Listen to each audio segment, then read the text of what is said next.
Hey, beautiful people, it's your girl, April Sampé, back with another episode of Veg Out Live, where we dive deep into your lifestyle. Today, we'll be talking to a woman whose voice is so amazing that it can fill any venue, but also calm the most troubled child. I'm speaking, of course, of Ayanna Gregory. Listen, I'm going to go ahead and introduce you, but before I do, have you tried V Plus Hemp yet? You ever want a drink that's like fantastically spectacular? 20 milligrams CBD oil? I will never have pains after drinking this drink, and it's magically delicious. You want some, don't you? I'm gonna drink this again, and it's gonna be a very awkward look. Watch. But did you see the logo? V Plus Hemp. Drink it, and you won't be odd, because you'll know how to properly hold the can. Enjoy a fresh start to your day with V Hemp Natural Energy Drink. No jitters, no crash, just pure natural energy.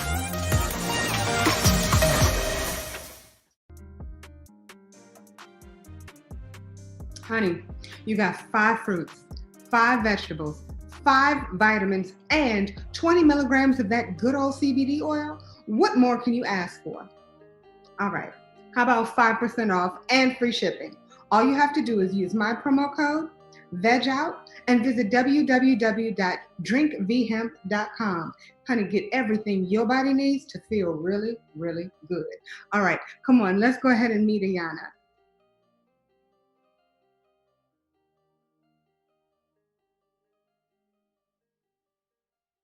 I want to thank you for being here.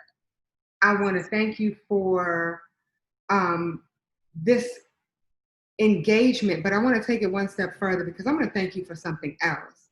We were in the wonderful state of California in Los Angeles, and I was at the wonderful airport, and I was going to be there all day. And your amazing, beautiful behind came, met me for lunch. I had the best lunch, the best conversation, the best educated conversation. You are just everything. Not only are you just filled with knowledge, but your spirit, your energy, your light is so infectious. I love it. I appreciate it. You are everything. And even though we have not hung out nearly as much as I think we should, the time that I've been in your presence has been just amazing to me. Thank you, sis. That's special. You are an amazing individual, and I mean that from the absolute bottom of my heart. Yeah, I feel the same way about you. It's a boomerang.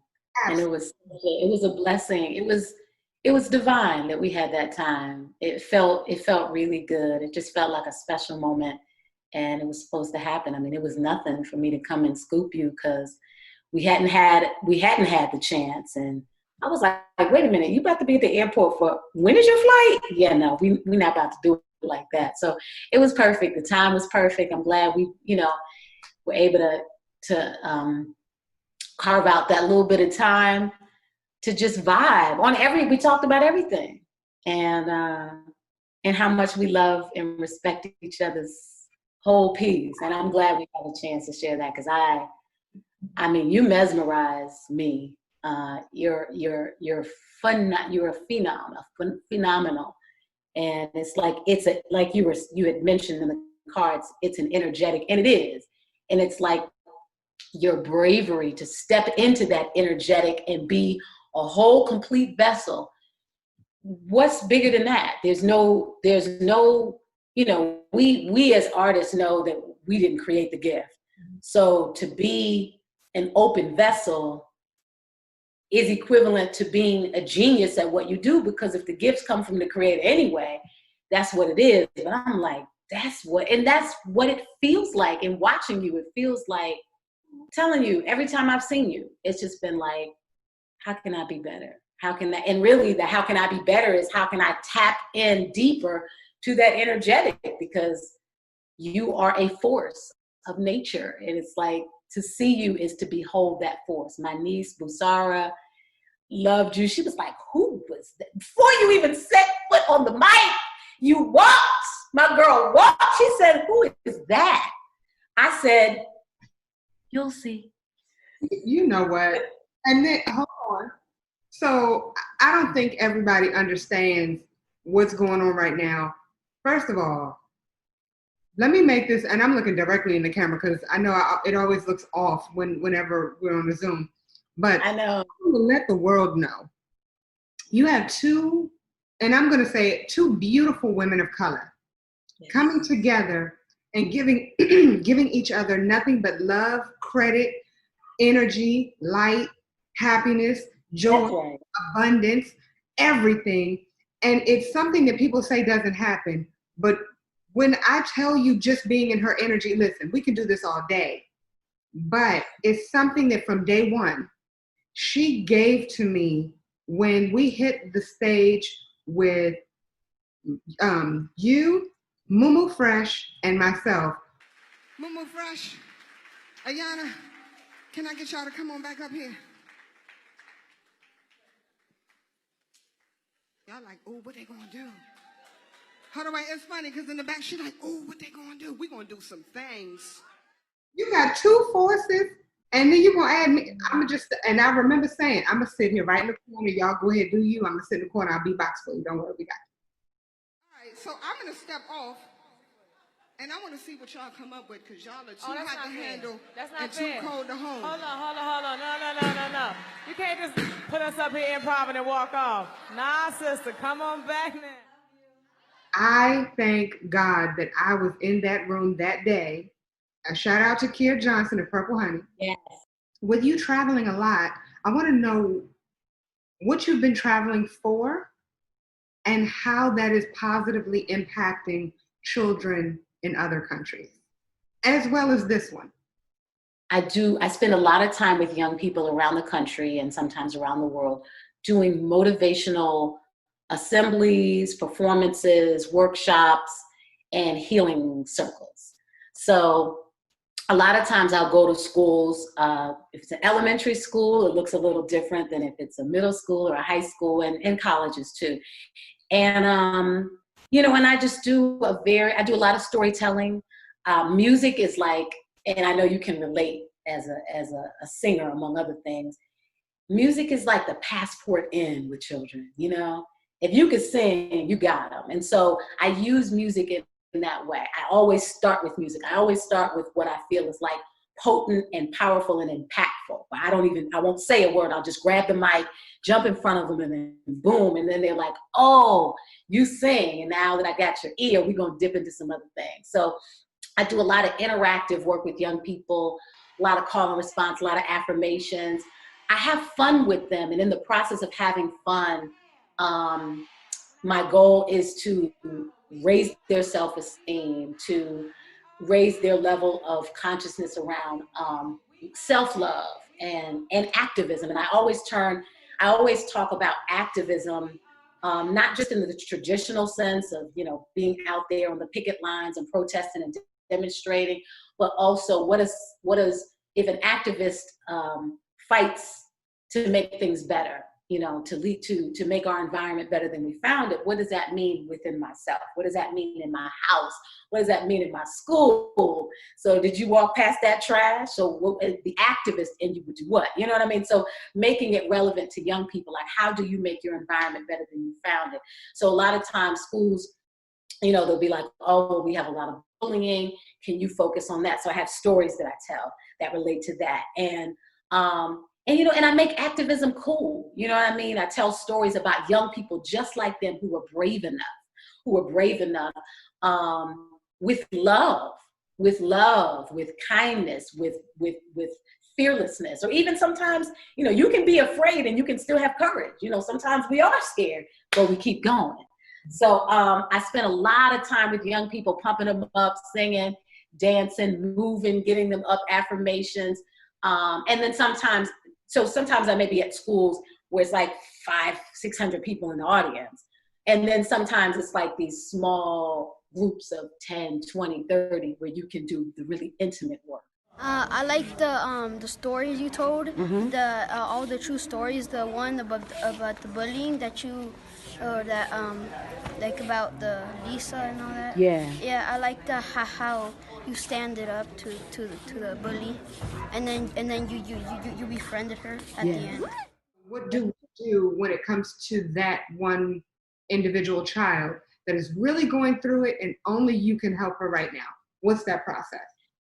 That's okay. That's such a great question. So I'm thinking about a particular incident where I was speaking at a graduation, and the kids were between like 10 and 14. And so I did this whole presentation around activism, and I used the civil rights movement and the children's crusade in Birmingham from 1963. I tell that story to talk about how powerful young people are. And particularly how powerful Black children are, because so often, you know, these Black children around the world, they just don't hear that. So I'm telling this story, and the children are fired up, and they're, yeah, rah, rah, rah, rah. And then there's this one little girl, and she's not smiling the whole time. Everybody's smiling and calling response, and she's just, and so the head of the organization, he says, he said, can you talk to her? He said, we've been having some problems with her. You know, her grades have gone down, and we just really have been struggling with her, and she's just not responsive. But we think she would be responsive to you. So I said, hey, baby girl, I said, come with me. And so I said, can we talk? And she said, yeah. So we went up on this rooftop. And there were a couple of her friends, a couple of the other girls who they kind of followed suit, but I wanted to make sure we had a private, safe space for her to talk.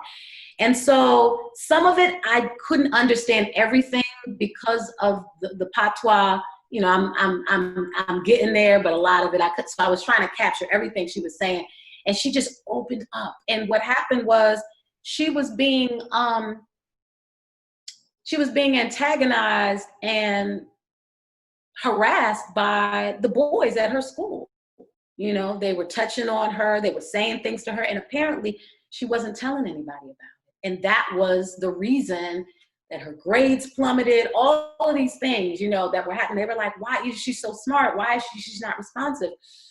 And so then I asked them, so we talked for a while, you know, and so I'm just sharing with her how brave she was for sharing it. And, you know, don't you ever keep that to yourself. There's always somebody. And I was asking her, because I mean, I don't live there, you know, who in your community, whether it's somebody you're blood related to or not, of an adult, do you trust? You know, let's make sure there's somebody on the ground here that you know will believe what you say, that will be in your corner, that will be able to have some follow up and follow through with what you're going through.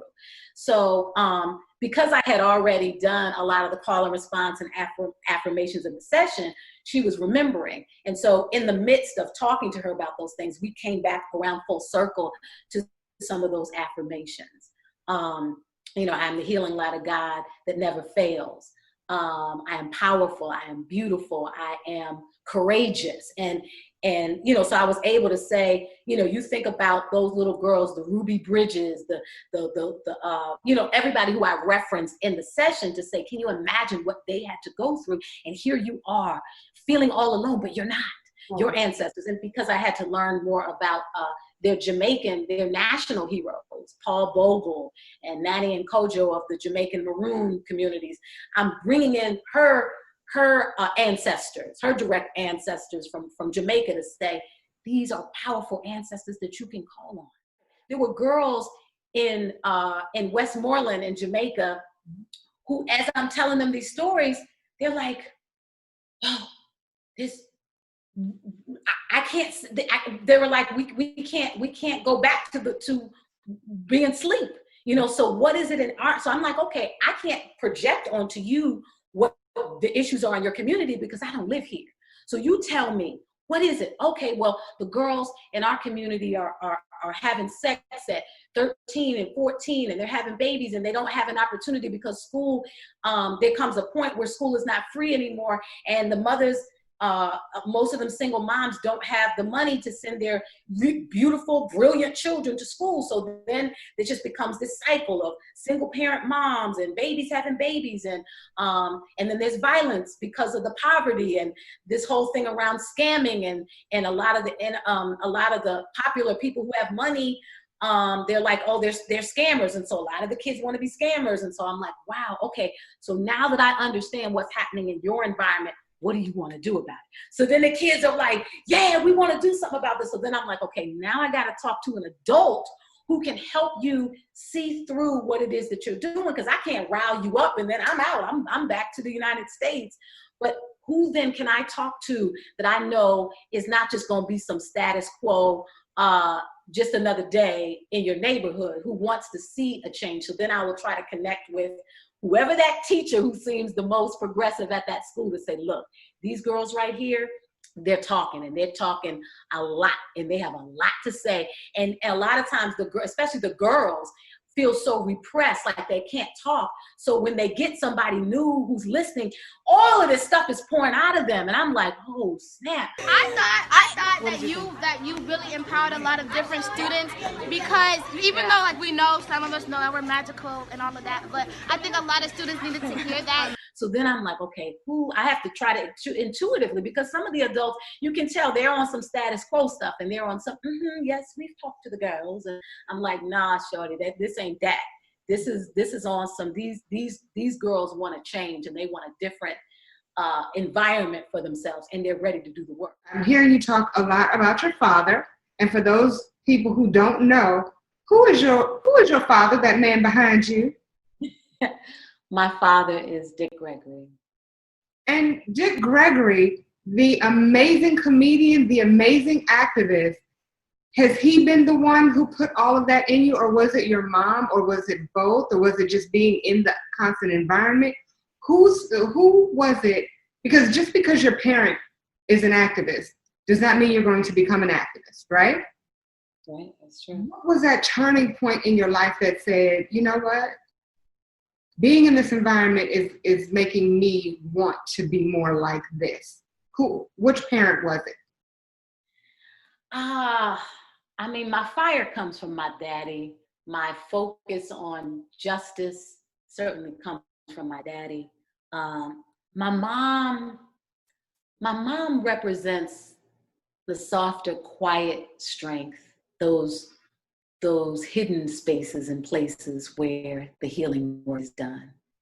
So I feel like the vocal part of me that has, that doesn't want to sit when injustice is playing out, that's my daddy. And at the same time, so I think the more public aspect of my expression is my dad. I definitely think that the courage to speak, because not everybody has the courage to speak publicly, and some of the most powerful work, probably the most powerful work, is not done publicly. So I think the public aspect of my stuff is definitely my dad, that fire, that desire to just, the freedom, justice, that piece I think is definitely dad. And I think so much of the spiritual piece is my dad. We grew up, we didn't grow up in a religious environment, but we grew up in a very spiritual environment. We prayed, we meditated, we were chanting things like I am and Om as children. We were in that very deeply spiritual environment that definitely my father ushered in, a very, he would always say, universal God. And so it was just this sense of something greater than us that he allowed me to connect with in my own way. He always said, you never got to go through nobody to get to that force, and that God force that lives in you. So that part is definitely my dad. My mom, to me, is the quieter strength and the love, just the love, that kindness, I do want to talk a little bit about your father and his lifestyle. So Yes. it was brought to my attention, your father said that he witnessed someone being beaten. And please correct me if I'm wrong. He witnessed someone being beaten badly, and then I guess equated that to the fact that on his plate, something is being killed in order for him to live, which is not a necessary thing. You don't need to kill in order to survive.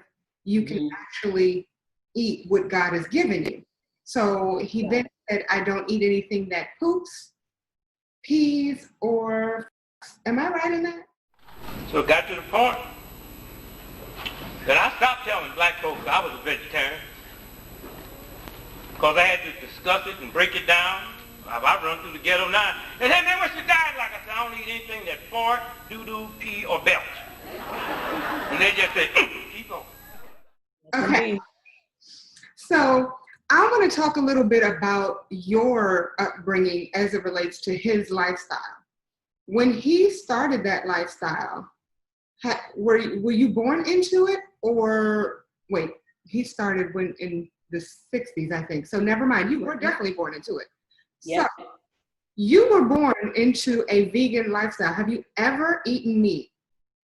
Yes. So this is what had happened, girl. Okay. So yes, I was definitely born into it. So I was born into veganism. I was born in 71. He was transitioning, from the late 60s. So my older siblings, they weren't too happy with the brother. Because they was like, Daddy, we was just eating steak yesterday. Why you playing?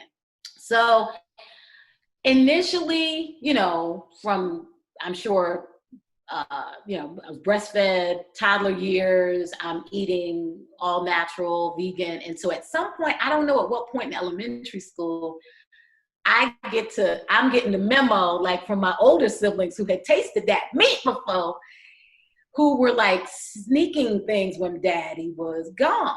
And so there was a whole period where I never had steak. I never had hamburgers. Like I didn't really have red meat. And it was never appealing to me. But what I did eat for a period of years was chicken and fish and turkey and dairy. And so I love me some chicken. I remember the last time I had chicken, I was 14, and I purposely chose a really nasty looking piece of chicken because I was like, I need this to be my last experience, so I can go back. So there was a period of time where when Daddy was gone, we were sneaking some stuff. There's a funny story. I don't know if I told you this story that is relevant to this whole like trying to sneak around Dad. I was probably like, let's just say Johanse was 7 and I was 9, or 8 and 10. Maybe he was 8, I was 10. And so we knew that we couldn't have any of this junk, but we knew we wanted it. We were in Washington, D.C. with Dad. And so we were in what was at the time the Harambe House. So Stevie Wonder, Marlon Brando, was all these people that were in town for this indigenous march called the Longest Walk Ever. So we were there, and I didn't even understand the full significance of Stevie Wonder. But I remember my brother and I, we had never seen a blind man before. Like we had never seen them without their glasses off. And so we were looking at the glaze around his irises, and we were just like, wow, kids don't know how to, be respectful. They're like, wow, looking at his eyes. And so my father, so there was like a bowl of candy or something on the table. And so more important than Stevie Wonder for us was that bowl of candy. So we're just like eyeing that candy, we kids. So Johanse told me later that he was thinking, I'm looking at him, like telepathic, siblings, they just got that understanding. Like, are you thinking what I'm thinking?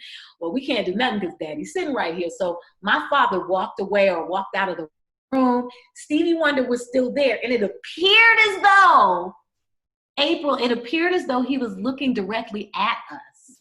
But we're thinking, I know he's blind though. He can't see, right? Unless this is a trick. What if it's a setup? Because my father would set us up. So what if Stevie Wonder's really not blind? We gonna get our ass whooped if we get this candy. So Yoey was like, fuck that, we taking a chance. That bro was like, because it really did look like Stevie was looking directly at us.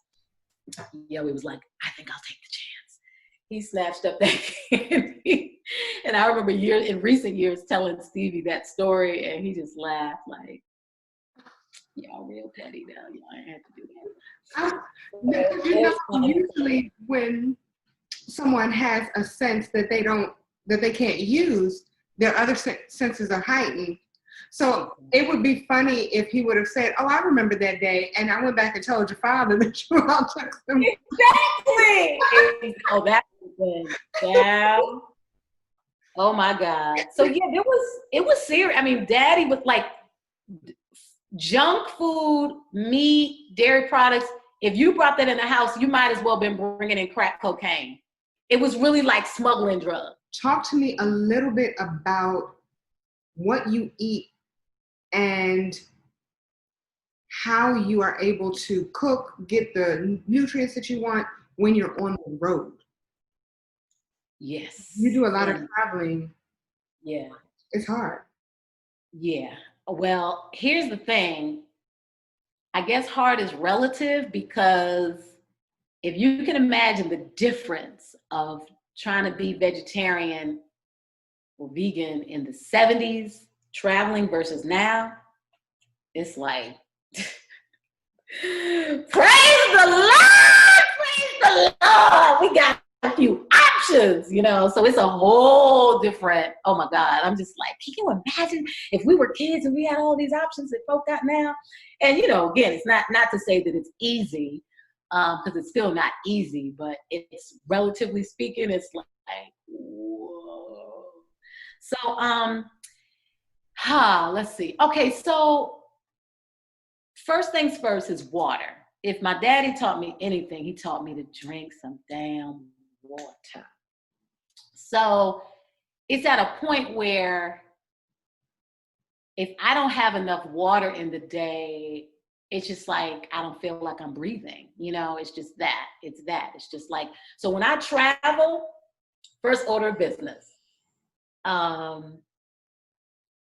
First order of business before I hit the Airbnb or the hotel is hit the health food store or a grocery store that's going to have some good water, whether it's just regular spring water, alkaline water, and some organic fruit. And then I am, just as an FYI, to telling myself, girl, when it comes to sweets, yeah, I'm still a little bit of crackhead, so it's a problem. So what happened was you too?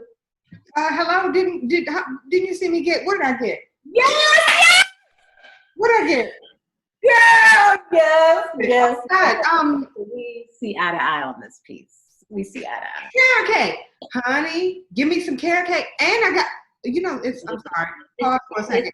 I got carrot cake and I got some pancakes. Go by. And I made sure to put the syrup on it. Don't get Oh my God. Okay. I'm Michael Jackson bad. Who's bad? Okay. Oh my God. That is so I mean, obviously, we was eating it up at the V Tree, and all of it was amazing. Like amazing. The best. It was amazing. In LA. All I know is that restaurant is amazing. Yeah, it's amazing. It's off the chain. It really is. Anything that has V or Vale and tree in it, listen. If Chef Albert is the head chef, it's everything. There's a V or a tree in it. Eat it, damn it. Eat it. Okay, I'm trying. They've been tearing up. Yeah. Chef Velvet. Everything. Tree. Everything. Yeah. When it comes to veganism, what do you feel that we can do as a people to get rid of food deserts in the U.S.? Wow. I really feel like a couple things. I think legislation, when you look at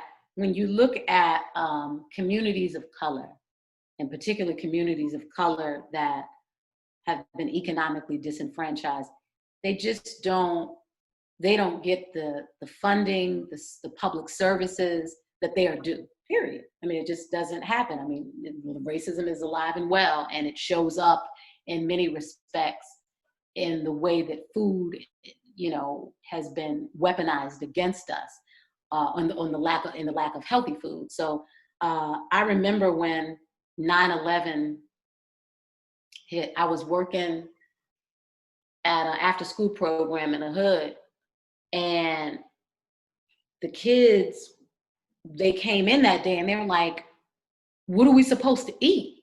And I was like, they were like, all the carryouts are closed. And I was like, right, because these children had never been to a sit-down restaurant, and in order to get to a grocery store, they had to travel across town because there weren't any groceries, which is what you're saying. So it's like, we have to, I think it's a couple of things. I think that the more and more attention that is brought to this horrific injustice, that our children, our people somehow don't matter when it comes to healthy environments. And so I think that, one, the more we talk about it, the more people can say, well, what do I have to do in my, I live in DC. What do I have to do in my ward? What elected officials in my ward are talking about this? And what does it take? Because the reality is that residents can get some things done if they come together. It's like, well, if you're not doing what the people want, then you won't be here anymore. So I think it's going to have to be a much greater sense of accountability to take the city to task, to take wherever you live. Again, for me, it's Washington, D.C. Take our local, a lot of this stuff has got to be done on a local level. So many there's just millions and billions of dollars that are going to all, these private contractors who are just pushing our people out. And it's like, well, oh, now you want to put a Whole Foods there? You're going to put a Trader Joe's there now? And the folks who've been holding up this space for decades and longer, you never thought enough about them. So I think there's gotta be, we gotta have enough unity. We gotta make enough noise and let it be known. And now I think is the best time to do it. Now it's like, we are seeing, obviously things aren't changing overnight, but major things are happening.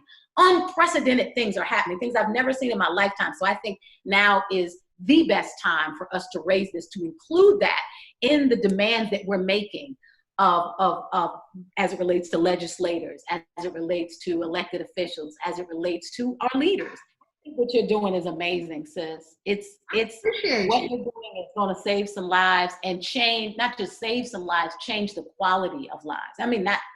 I'm sure it already has been and will continue to. So to use your platform for this, to me, I'm like, it's priceless. Like this is the answer to food deserts. Like this piece, this platform right here, I sincerely appreciate. I appreciate hearing that, especially from you. I seriously, hands down. It's funny whenever I talk about food deserts, there are a lot of people who really don't know what a food desert is, who have lived in food deserts. So when I say it, I say, how do you feel about food deserts? Or what do you think we can do to put an end to food deserts? And they look at me like, what? And it makes me understand why we still have food deserts. Because to your point, yes, we have to start with the entrepreneurs. We have to start with the officials, the government officials. We have to start there, but I'd even go one step earlier. And that's making sure that the people in the community even know that that's a problem. Yeah, that's a problem. Yeah. Education. And that's where I look at you, and I'm so appreciative of what you're doing whenever you talk to these children, because yes, through music, but I know you, and I know that you're having those conversations with them about what they are putting in their bodies. So just having those conversations, they have a stronger understanding thinking, you know what, there are other options. I didn't know that there was something else other than a carryout. This is true. So for that, I am appreciative of you. I think that what you bring to the table and what you bring to all communities that you touch, you just bring so much. And it didn't just stop with your dad. You know, it continues with you. And I think that because he was fire, fire grows, fire is light, and light is infectious. Please continue everything that you're doing. Please continue to touch the hearts of those beautiful children that you're touching, and continue being the light that you are. Thank you, and thank you again. Thank you. Hey, beautiful people, I hope you enjoyed the show. Please like, share, and subscribe to this channel. If you haven't already, make sure you're following the amazingly talented Ayanna Gregory. Also, visit www.drinkthehemp.com and use promo code VEGOUT for a 5% discount and free shipping. See you next week.